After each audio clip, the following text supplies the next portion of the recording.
Gente, aí chegou a hora, né? Chegou a hora do nosso quadro, né? Do Resenha Cultural aqui. E estamos aqui hoje com, rapaz, são parecidos eles, né? Nosso entrevistador, nosso participante, nosso convidado, né? Eu vou deixar ele falar, que ele fala com propriedade, né? Ele sabe do que está falando. E é sempre uma resenha muito bacana aqui, a Resenha Cultural. E hoje, sexta-feira, é o dia, né? O dia da resenha, né? Grande Rafael Bósio, boa noite, meu amigo. Boa noite, meu amigo Fábio, Eduardo, Camila. E hoje a gente vai fazer um papo diferente do que a gente vem fazendo, né? Mas muito cultural também. A gente vai falar sobre yoga, vai falar sobre meditação, que é um estilo de vida, é uma maneira de se conectar com a gente mesmo. E para falar com propriedade nisso, é um assunto que eu gosto muito. Mas para falar com propriedade, a gente trouxe aqui o Bruno Trigoli. Eu perguntei para ele hoje, é Trigoli ou Trigoli? É sempre uma dúvida. É sempre uma dúvida, é sempre uma dúvida. Mas é Trigoli ou Trigoli? Ele falou que tanto faz, mas que prefere Trigoli. Que prefere Trigoli, porque é negócio de família, que não sei o quê, fora do Trigoli, Brasil e tal. Então fica Trigoli. E é instrutor de yoga. E eu já vou começar perguntando para ele vai se apresentar, qual é a diferença de yoga e meditação? Existe diferença, Bruno? Boa noite, Rafael. Boa noite, Fábio. É o seguinte, na verdade, yoga e meditação é a mesma coisa. Yoga é meditação. As pessoas às vezes confundem, né? E falam assim, eu quero praticar yoga e meditação.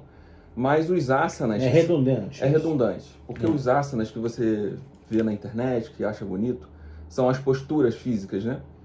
A gente usa essas posturas físicas para acessar o nosso corpo. É um processo de autoconhecimento. Através dessa investigação, a gente consegue acessar a nossa respiração. E através dos exercícios respiratórios, que você tem mais consciência da sua respiração, você consegue observar melhor a sua mente. Observar os seus pensamentos sem se identificar com eles. Conseguir se colocar numa posição como se você tivesse em terceira pessoa e observar os seus pensamentos, vai te ajudar a entender melhor também as suas emoções. Então, quando a gente fala de yoga, a tradução da palavra yoga é união. A gente quer promover uma união entre o nosso corpo, a nossa mente, nosso espírito. Basicamente é isso. Falou bem. Muito interessante, muito interessante. Isso tem a ver com uma visão holística da vida, podemos dizer, Bruno? De você enxergar, como você falou, né, o corpo, a mente, as emoções e a parte espiritual, tudo ligado numa coisa só. O yoga traz essa perspectiva. E a outra pergunta, já engatando, é se o yoga tem relação direta com religião. Boa pergunta, hein?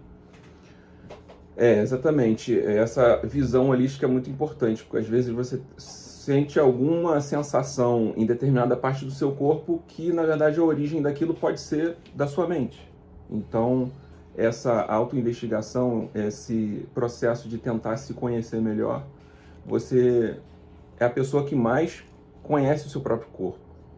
Então, você vai até um médico para ele te diagnosticar. Se você estiver se percebendo através desse processo de investigação, você consegue ajudar até a vida do seu médico, porque você vai conseguir descrever exatamente o que você está sentindo, o que você está sentindo de diferença. E a segunda parte da sua pergunta, se yoga é religião. A origem do yoga vem de religião, vem do hinduísmo, vem da Índia. Mas o yoga não é uma religião. Existe o hinduísmo, existem religiões, budismo e tudo mais, mas a prática de yoga, ela não é religiosa. Como a gente acredita em energia, né? A gente está movimentando o nosso corpo, está respirando com consciência, está fazendo visualizações, mentalizações, então a gente acredita em energia. Então isso às vezes parece algo muito místico. Quem está vendo de fora acha que aquilo é algo muito espiritualista e tudo, então às vezes gera essa confusão. Mas o yoga não é religião, inclusive o yoga é uma prática que pode reforçar a sua própria religião. Por quê? Você vai estar mais centrado, você vai estar respirando melhor, olhando para dentro. Então isso pode te trazer uma conexão mais forte com tudo que você acredita. Até para fazer um cristão, ele pode fazer a oração dele, né, e às vezes com o yoga, né, ele tem mais tranquilidade, ele consegue se conectar melhor. Então, entendi, essa é mais ou menos por aí? Eu acho que, deixa eu só fazer uma observação. Talvez seja uma maneira de autoconhecimento. O yoga, ele é uma potência de autoconhecimento. Sim. Então, ele potencializa as suas possibilidades, aonde você vai. Então, por exemplo, na minha fé, na sua fé, e não só na fé, mas na parte de trabalho, eu acredito que seja isso, Bruno. Na parte de trabalho, ele te dá tranquilidade, ela te ajuda a você se equilibrar emocionalmente, fisicamente, espiritualmente e mentalmente, para você conseguir realizar as suas atribuições. E aí eu vou te passar a palavra agora, mas você me mandou um vídeo hoje sobre, que, se eu não me engano, uma cultura africana, a primeira coisa que era estudada, que as pessoas faziam, era o yoga para você ter domínio da sua mente, domínio da sua potência, para você depois estudar as outras coisas com mais força. Então, eu queria trazer isso também para a discussão. Sim, a gente cobrimos aqui alguns aspectos, né? É o seguinte, uma frase que eu gosto muito de um dos mestres que eu me inspiro, que é o Vitor, do Usuário de Yoga Ladir das Ostras, é que o yoga ele precisa ser útil. Então, quer dizer, de nada adianta você ir para o seu tapetinho e praticar belíssimas posturas, se sentir bem, transpirar, acalmar sua mente, se você não levar isso para fora do seu tapetinho de yoga, para a sua vida cotidiana, para o bom dia que você dá para o porteiro, para reuniões que você faz de trabalho. Eu vim da indústria do petróleo, trabalhei mais de 20 anos na indústria do petróleo, e o yoga ele veio para mim como uma ferramenta também para conseguir respirar no momento de tensão. Você está lá numa reunião, às vezes brabo, irmão. A relação entre pressão, cliente e fornecedor às vezes tem uma certa tensão e você precisa saber lidar com essa tensão. Então aí a gente volta nesse tópico que o Baiano falou agora, o cristão praticante de yoga, por exemplo. Aqui em Macaé a gente tem exemplos de escola católica que promove aulas de yoga para os adolescentes que estão precisando enfrentar o Enem, estão precisando fazer provas e tem tensão, gerenciar essas questões. O yoga vem para trazer uma força, né? Muito bacana. E uma curiosidade. A curiosidade é o seguinte: o pessoal fala, você falou da yoga, que ele faz os movimentos lá e tal, e para conectar com o pensamento e tal, mas dizem que às vezes para você chegar no estado, sei lá, no estado top lá do yoga, Nirvana, né? Você tem que não pensar em nada, você tem que estar vazio, a mente tem que estar vazia. Isso é verdade, é um mito? Ou você procura isso na meditação, é você não pensar em absolutamente nada, que é dificílimo, né? Nosso cérebro não para, mas tem esse mito ou é verdade isso? A minha busca não é por não pensar em nada. Eu quero estar alerta, com presença no momento presente. Então não é simplesmente esvaziar sua mente, você não vai conseguir esvaziar sua mente.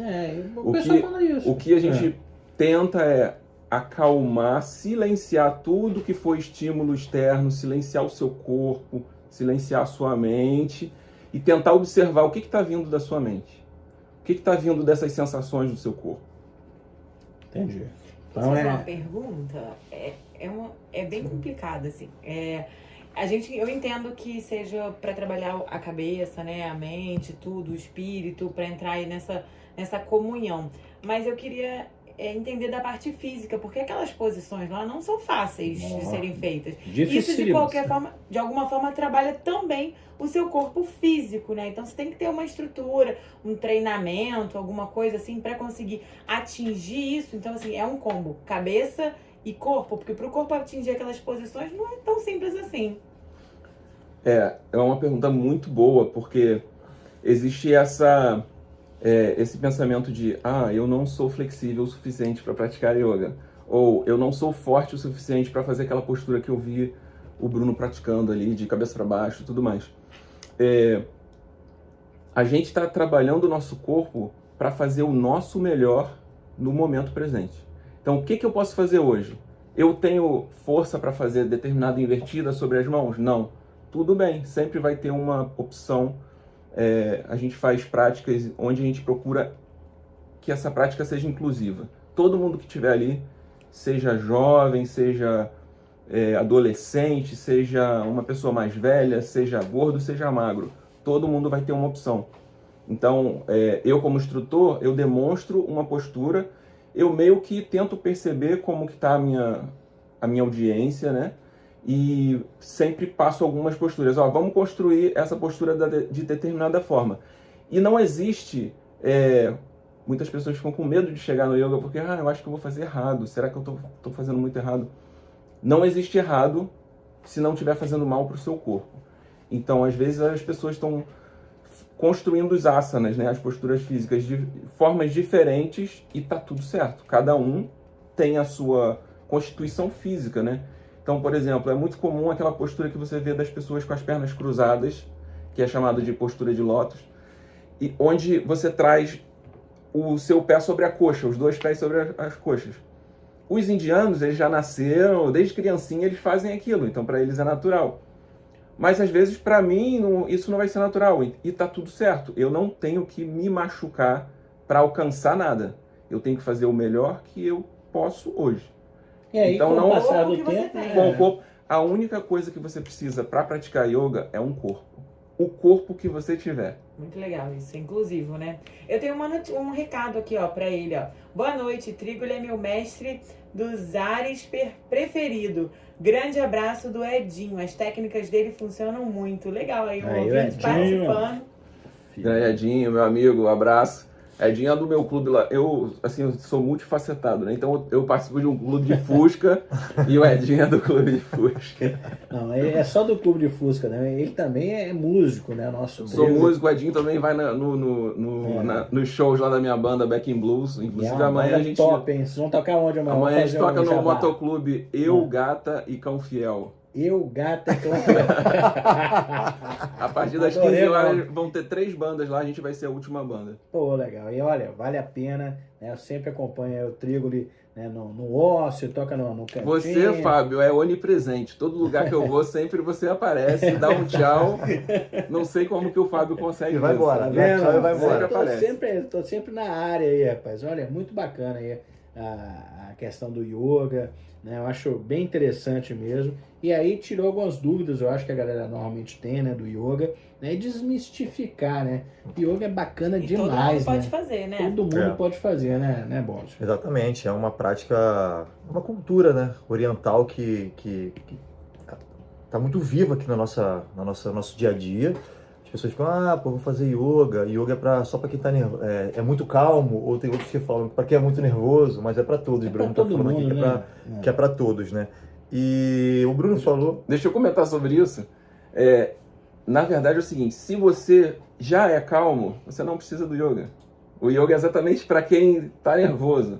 Se você já é forte, talvez você não precise do yoga. Você já é forte. Se você já é flexível, talvez você não precise. Mas se você sente que você tem algo a avançar, seja um pouquinho mais de força, um pouquinho mais de flexibilidade, um pouquinho mais de equilíbrio, o yoga pode te ajudar. Muito bom, muito bom. E tem uma outra novidade também, Fábio, que o Trígula estava falando do lançamento de um CD, de uma música de mantra, de uma playlist de mantra. Tem alguma coisa dessa aí que você pode falar? Então, dentro do universo do yoga, a gente também tem a parte da música, né? A gente chama de mantras. Os mantras são frases que você repete várias vezes. Eu estou usando aqui um japamala, que é como se fosse um terço da Igreja Católica, né? Então a gente vai passando essas bolinhas aqui e vai repetindo os mantras. Tá. E quando você pega essas frases, tem o Om, tem Om Namah Shivaya, tem diferentes mantras, mas se você pega esse mantra e coloca ele num formato de música, cria uma harmonia para ele, a gente chama de Kirtan. E eu tenho uma parceria com uma outra professora de yoga, que é a Dani Sepúlveda, lá de Rio das Ostras. A gente faz parte de um projeto chamado Usuários de Yoga. E a gente faz música já há muitos anos. A gente toca mantras dos outros, já conhecidos, de artistas famosos, né? Quem pratica yoga conhece os mantras. E a gente também compôs as nossas próprias versões, né? Legal. Então são 3 músicas que a gente gravou na GR Produções, do Guto Rodrigues, e que a gente vai estar lançando agora dia 20/4. Quem tiver curiosidade pode entrar lá no meu Instagram, @Trigoli, com Y no final, e tem um link lá na minha bio. Você clicando naquele link, você vai para o pré-save lá do Spotify, ou do Deezer, ou do Apple Music, e você vai ser avisado quando for lançado essas 3 canções. Muito bacana, então pode procurar lá o Trigoli no @Trigoli, muito simples e fácil, com Y no final, né? Você pode tirar dúvidas aí sobre yoga, sobre música, né? Ele é multifacetado. Sobre Fusca, né? Sobre o carro antigo, Carro né? Agora antigo. já teve Kombi, agora tem Fusca. Puma. Esse é o nosso Trigoli. Olha, queria agradecer demais, né, Boris, a presença aqui do Trigoli, e queria que você falasse, né, da questão, o que vai ter de bom aí no final de semana em Macaé e região, meu querido? Vamos lá, Fabão. Primeiro dizer que o quadro aqui, né, o nosso quadro Resenha Cultural, é para a gente trazer das mais variadas expressões culturais. Perfeito. Hoje a gente está falando aqui sobre questão oriental, yoga. Na terça-feira a gente vai falar sobre produção cultural do CNH2 com a Dilma, né? Dilma estará aqui. Então são várias. Mamãe. A gente vai falar sobre várias das mais diversas expressões culturais possíveis. Então o espaço está aberto para todas as expressões culturais. Bom, Fabão, vai ter umas 2 apresentações da Paixão de Cristo lá em Bitiba. Hoje, 20 horas, e amanhã, 20 horas. Então são as 2 que, por conta da chuva da semana passada, teve um adiamento. Foi adiado e vai ter hoje e amanhã. Hoje e amanhã. Ontem já teve. Com tenda agora, né? Com tenda. Até quando eu estava vindo para cá, estava caindo uma chuvinha pouca, mas tem tenda e tudo mais. Bacana. Vai acontecer. A exposição Caminhos de Jesus continua lá. A exposição que eu tive a oportunidade de fotografar. E o Aldebaran, parabéns, junto com o Fabrício, fizeram a curadoria e direção da exposição. Então convido também a ir lá hoje e amanhã lá em Bitiba. Paixão de Cristo com a exposição Caminhos de Jesus. Tá tendo na Praia dos Cavaleiros, né, o Beer Burger. Olha, quer comer um hambúrguer? Quer comer um hambúrguer? Tá? Ontem eu passei lá, depois da peça. Tá lindo. Tá bonito. Tá muito bonito. Vai ter música. É um espaço muito legal. E a Lita Lopes, por falar em música, uma queridíssima, uma cantora de samba, vai cantar hoje no Pecate agora à noite, aí, depois das 8 horas. Então também mais um convite. Tem evento para todo mundo, Para né? todo mundo. E o nosso amigo Bruno Trigo, ele vai tocar também, já falou aqui, né? Isso, vai tocar Black aqui amanhã, Blues. Back in Blues. Back in Blues, o Instagram. A gente vai tocar no Motoclube Eu, Gata e Cão Fiel amanhã. Olha, que horas? A partir das 15 tem outras atrações. Eu não sei exatamente a hora que a gente toca, mas... A partir das 3 horas. A partir das 3 horas começa lá as atrações. Olha, top. Ele, Gata e Cão Fiel. Que beleza. Então é isso, Fabão. Agradecer a presença do Trigoli. E terça-feira a gente está de volta para falar mais de cultura. Pessoal, quem tiver curiosidade e quiser praticar yoga, é só chegar lá na Praia Campista, domingo às 7 da manhã, que eu estou sempre puxando uma prática lá do usuário de yoga, que é uma prática inclusiva, e todos são bem-vindos. Na Praia Campista, ali é próximo, me dá um ponto de referência. Aquela Rua dos Bancos ali, que tem o Bradesco de um lado e Itaú do outro, aí beleza. você chega na Água de Coco, tem a moça vendendo água de coco, isso, no parquinho, a gente está sempre ali na areia. Leva uma canga que a gente faz uma prática na areia. Show de bola. Só a última pergunta aqui em relação a isso. Essa prática é paga? Tem algum valor colaborativo? Como é que é? Faz parte de um projeto chamado Usuário de Yoga, onde a gente tem a colaboração consciente, né? A gente sugere R$20, mas se a pessoa chegar lá com menos, tá tudo certo. Se chegar com mais também, é bem-vindo. Então, se chegar com nada, tá Se chegar com nada, pode chegar também. Pode chegar também. Então, não precisa levar nada, pode fazer um Pix depois. E também, se não tiver, também tá tudo certo. O usuário de yoga é realmente inclusivo. Bacana Pode demais. vir magro, pode vir gordo, pode vir todo mundo. Todo mundo tá convidado aí para participar. Bacana, Trego. Parabéns aí pelo trabalho. Né? Trego é amigo pessoal também, é gente boa demais e faz um trabalho muito bacana. Vamos fazer o seguinte, vamos chamar uma música, um break comercial e já voltamos com o nosso Papo Reto!